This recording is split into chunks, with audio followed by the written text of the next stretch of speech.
លោកអ្នកមានចំនួនទីទៅមកប្រមាណ10នាក់យើងលើកដៃទទួលស្វាគមន៍គាត់ដែរ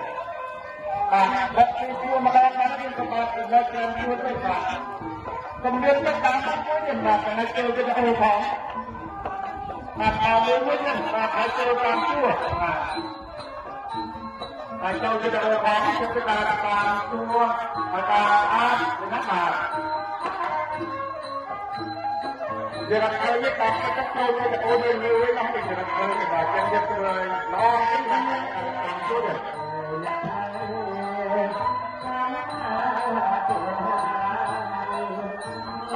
ah kita kau raya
Yang yang selain amal apa yang kita kerja membuat niatរបស់អង្គ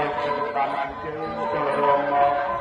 នៅក្នុងរំលឹករបស់ខ្ញុំទៅបាទតាមការគ្រប់គ្រងទៅដល់អតិថិជនឲ្យគ្រប់គ្រងជាពិធីបាទខាងចំនួននឹងរកចំនួននឹងខុសទៅតាមការទៅជាដល់ហើយពួកឡាបាទយ៉ាងណា